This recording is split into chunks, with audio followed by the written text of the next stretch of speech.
You've got your own YouTube channel. Yeah, I got a face camera. So tonight we're out here for the local car show.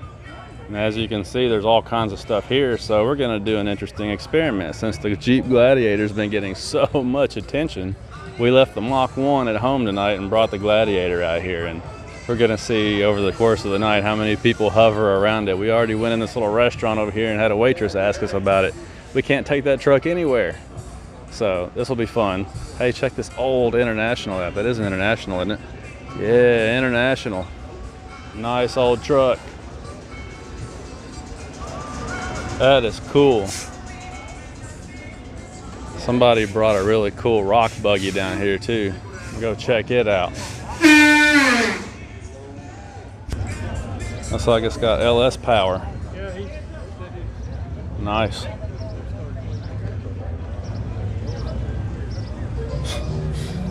Would you get this thing in the mud if you had it?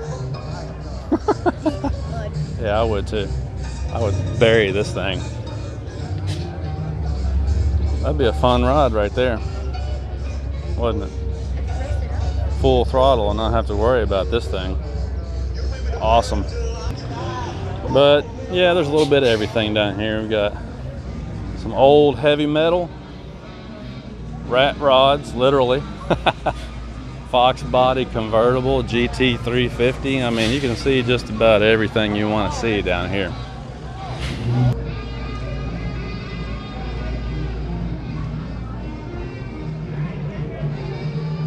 Cool little hot rod. Check out this old Chevy Super Cheyenne 10. Nice. That's a beautiful truck. If you're into those old Chevy trucks, it's a nice specimen right there.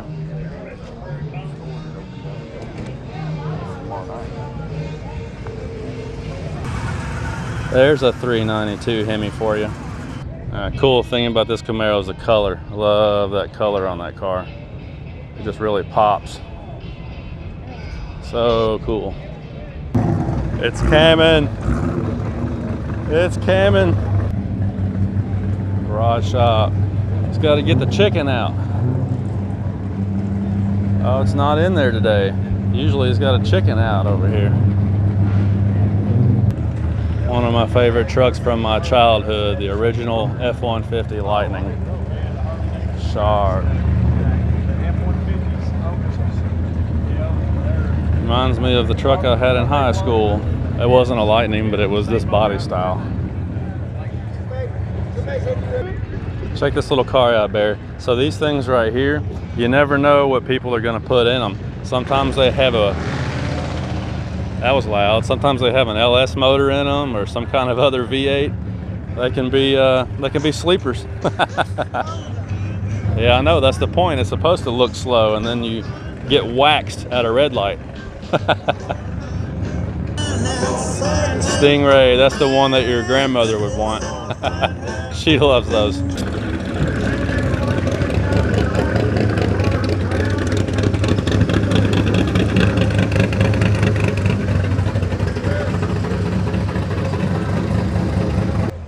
Now there's the real horsepower. Yeah, there's the big boy motor for the Ford cars. 5.8 with a blower. So I'm gonna get back down here where the Gladiator is, do a little people watching. We got a little problem. I gave them everything I had.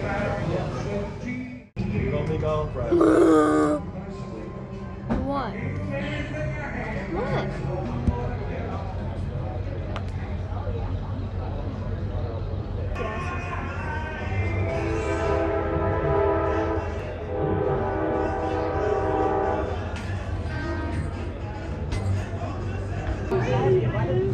I believe it. Yeah, you already gave me a chance. This is a guy that we go to church with, Mustang. He's got a Whipple on it. Oh boy, it must be door prize time. It's not So I think some people aren't comfortable being recorded when they see me with the camera over there, so we're going to stop recording. But a whole lot of people have been circling around this thing. It's kind of funny. So we're going to turn the camera off for tonight, get into some suspension stuff tomorrow morning. Hey guys, so it turns out that my tires were still rubbing just a little bit right here. I guess the suspension must have settled in some and it started rubbing right here again. So I got some 2-inch Daystar spacers. I'm going to raise it on up a little bit more and that should give me plenty of clearance. But once you go to 2 inches or more, you really need to get some bump stop extensions to protect your coils in the front. And it just so happens that those bump stop extension kits are really expensive, so I came up with a homemade solution. This is just a piece of conduit end cap. It's really thick and heavy duty, shaped perfectly. This is a 2-inch version, which will match my 2-inch spacer perfectly. So what I'm going to do is drill a hole right there in the middle of this. I got some hardware here to run down through it. As you can see, there's already a hole in the spring perch on the truck. So I'm just gonna set this in here just like that. Run my hardware down through it and that'll make a perfect bump stop extension. And it was only $6 for all of this instead of $20 or $30 or $40. So that should work out perfectly, and it doesn't look all that bad. Most of the time you won't even see it in there. So anyhow, this hopefully will give me enough clearance that I can keep running my tires, and if not, then I may have to go to plan C. But I think this will work just fine. So let me finish up here. Alright guys, so there's what the stance looks like now. You can see that the front is now noticeably higher than the back. I actually put a tape measure on there and it's only about a 1/2 inch higher, but you know, this is the Daystar. It's what they call a 1.5 inch leveling kit, and even on the box it said 1.5 inch leveling kit. But when I measured the spacer before I put it in, it measured out to 2 inches. So I actually ended up getting more lift than I expected out of there. If it was actually 1.5 inches, it would have been perfect.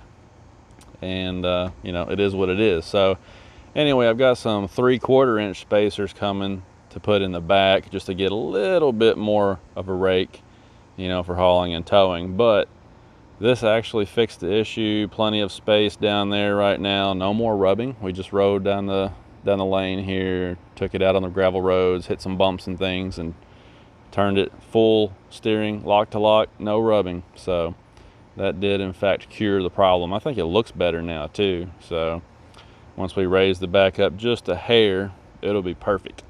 But that's what it looks like. Pretty easy to put in, and my homemade bump stop extensions worked out great. You can see those right down there.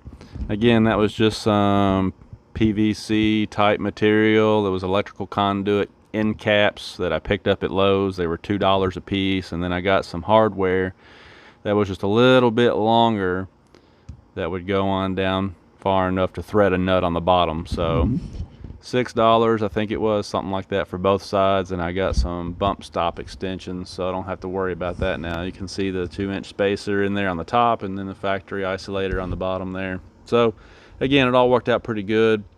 I did put the shock extensions on. Those came with the kit. You can see those down there. That came with the kit, which was nice because I could reuse the factory shocks and didn't have to buy any of those. You know, since this stuff is all brand new, I decided to use as much of it as I could, you know. No sense in replacing things that don't need to be replaced. So anyhow, it all worked out pretty great. Not very expensive either. Ooh, too bright there. So I think this whole thing right here was about $50 or $60. So that'll wrap this project up for now. And you know what? I think it's time to go grill some hamburgers. So we'll talk to you guys later.